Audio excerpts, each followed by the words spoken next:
So the title of this piece is Worst Foot Forward.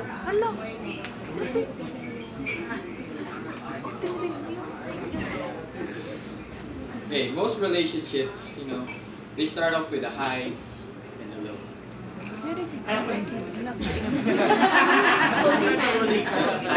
And then somewhere in the middle, or the end, a friend starts asking, why do you feel so low? Our hands don't fit. Or, his feet stink. This time, I thought this was it. See, that's what happens when we do the best foot forward thing. You could end up asking two questions. Was that foot stinking the one he put forward that didn't stink before? Or was that really his foot he put forward? Because that wasn't there before. See, because he's different with the ladies and he's different with the bros. Who he really is, nobody knows. Because boys, we do things for a purpose. Fancy looks, fancy words, make ourselves look happy.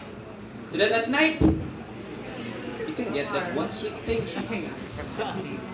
But girls do things too. That other thing we call boy toys. And this creates a cycle of broken hearts and needless tears. But maybe we can minimize it. Just lend me your ears. So open your heart, stop, look, and listen. Because I'm here to rebuke and not to condemn. Just like the Bible says, open rebuke is better than hidden love. You know what that means? That means that I take a friend's advice because I did something improper. Then say, I'm just friends with a girl, but end up with a baby 9 months after. Or sometimes you go overboard. You entice the boy as if the macho is something you can tame.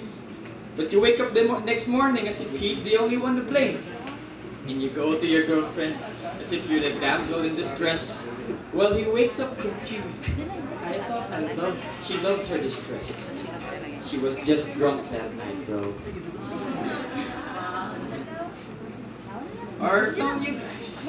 You point a girl and then you tell a brother how you made her feel nice.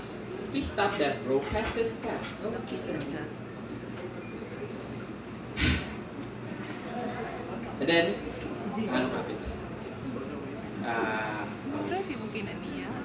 let me ask this one other question.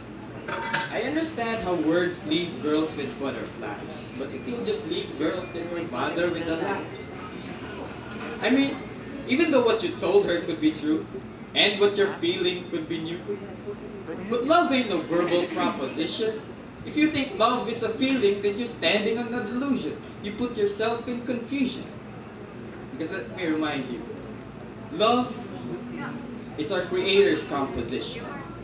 His essence, His existence, needed by our inconsistency. Because honestly, we don't always do things right, but just because we're humans, we're excused? No, not quite. Because as followers of Christ, we are to do as He does. How He did it with Ecclesia? Let me tell you how it was. Let me tell you He died so she could live. Let me tell you He was poor so she could give. Let me tell you that she was blessed because He was cursed. And that ever since the dawn of time, He thought of her first. And you know what He did? He chose for Himself the epitome of imperfection. And her name was Gomer, which meant perfection, also implying a misconception. Because she was horny as hell. And you could tell she was at home most of the time, and you couldn't tell if he was fine because he brought her back from prostitution, even though she was already his by marital constitution.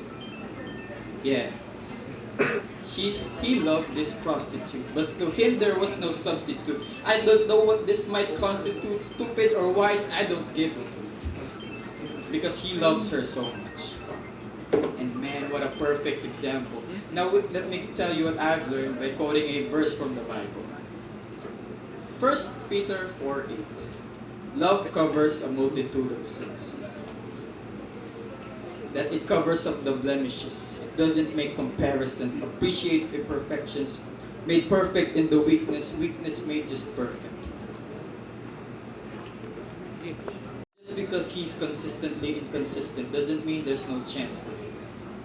That you can always forgive, but you can't always be stupid. That just because you're always sinning doesn't mean you're in sin. And you can't just always keep on sinning just because you're always being forgiven.